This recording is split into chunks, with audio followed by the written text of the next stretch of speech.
जय हिंद फ्रेंड्स। तो एक बार फिर से स्वागत है आप सभी का आपके अपने YouTube चैनल ज्ञान एक्सप्रेस 24/7 पे। तो आज हम प्रश्नावली 3.3 के क्वेश्चन नंबर 2 के चौथे प्रश्न को सॉल्व करेंगे। इससे पिछले वाली वीडियो में हमने तीसरे प्रश्न को सॉल्व कर लिया था। तो चलिए इसको हम बहुत ही आसानी से सॉल्व करते हैं। इसमें आपको कहा गया है कि मीना रुपया 2000 निकालने के लिए बैंक गई। उसने खजांची से रुपये 50 तथा रुपये 100 के नोट देने के लिए कहा। यानी कि एक मीना नाम की लड़की है जिसको पैसे कितने निकालने हैं, तो 2000 रुपये निकालने हैं। लेकिन उसको नोट की ज़रूरत कौन सी है, तो सिर्फ 100 की और 50 की, ना कि 500 की या 2000 या किसी और। 2000 तो वैसे बंद हो गई है, लेकिन उसने सिर्फ कहा कि हमें 50 के और 100 के नोट दीजिए।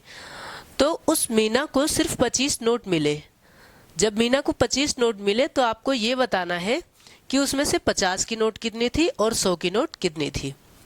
ठीक है, खजांची किसे कहते हैं, जो बैंक में आपको पैसे देता है। तो चलिए हम इसको सॉल्व करते हैं और हम इसको बताते हैं कि कैसे 25 नोटों में 2000 रुपये थे और 2000 रुपये में 25 नोटें हमें प्राप्त हुई, और उसी 25 नोट में कौन सी 50 की थी और कितनी 100 की थी। तो चलिए अब हम इसको बिना समय गंवाए मान लेते हैं कि 50 की नोट x थी और 100 की नोट y थी। यहाँ पर लिखेंगे कि माना रुपया 50 के नोटों की संख्या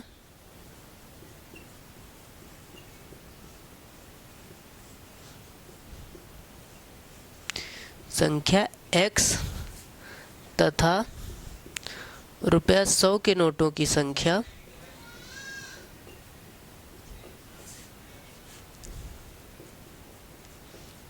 y है।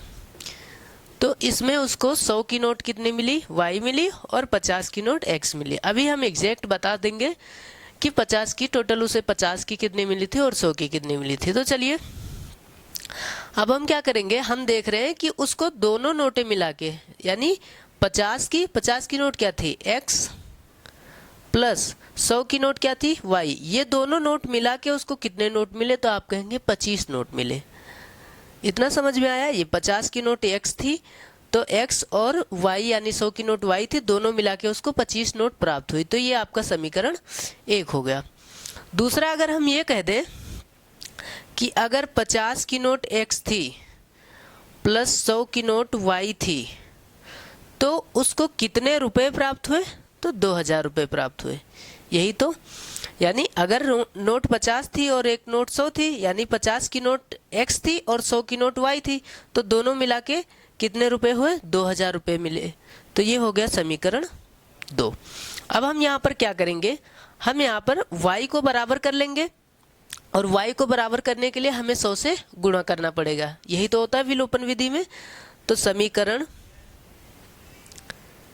1 में 100 से गुणा करने पर, आप चाहें तो 50 से गुणा करके x को भी हटा सकते हैं, गुणा करने पर।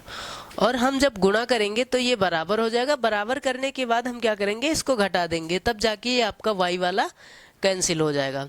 तो इसमें हम 100 से गुणा कर देते हैं। 100 को x से गुणा करेंगे तो कितना होगा, 100x। 100 को y से गुणा करेंगे तो कितना होगा, 100y, बराबर 100 से 25 को गुणा करेंगे तो ये कितना होगा, 2500।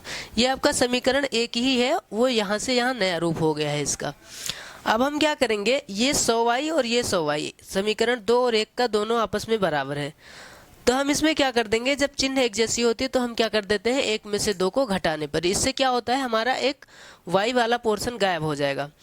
तो यहाँ पर हम लिखेंगे समीकरण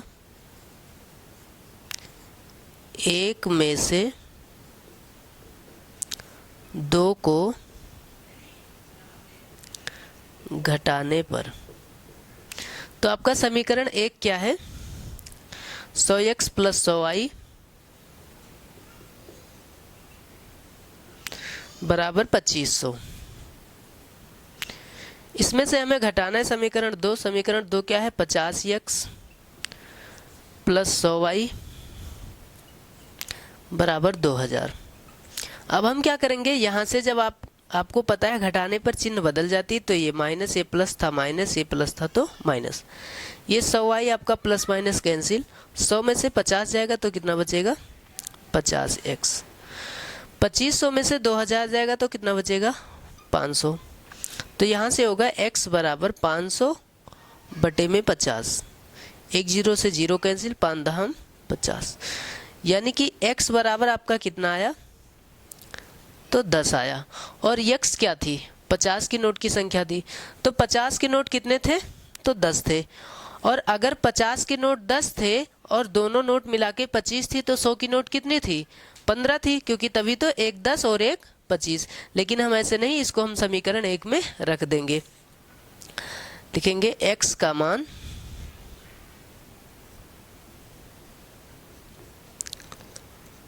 समीकरण 1 या 2 किसी में भी आप रख सकते हैं, 1 में रखने पर समीकरण 1 आपका यहाँ वाला ले लेते हैं हम, x प्लस वाई बराबर 25, और y की जगह हम x की जगह कितना रख देंगे 10, तो यहाँ हो जाएगा 10 प्लस वाई बराबर 25। 10 उधर जाएगा तो उस पार जाएगा, तो इस पार क्या है आपका प्लस में, उधर जाएगा तो माइनस में, यानी 25 माइनस 10, तो y बराबर 25 में से 10 जाएगा 15। यानी कि जो आपके 100 की नोट की संख्या थी यहाँ पर हम लिख देंगे x बराबर 10 y बराबर 15, ये आपका हो जाएगा आंसर। मतलब जो 50 के नोटों की संख्या थी वो कितनी थी 10, और 100 के नोटों की संख्या कितनी थी 15, तो यही हो जाएगा आपका आंसर। तो चलिए मिलते हैं अगले वीडियो में, तब तक के लिए बने रहिए हमारे YouTube चैनल ज्ञान एक्सप्रेस 24/7 पे। धन्यवाद।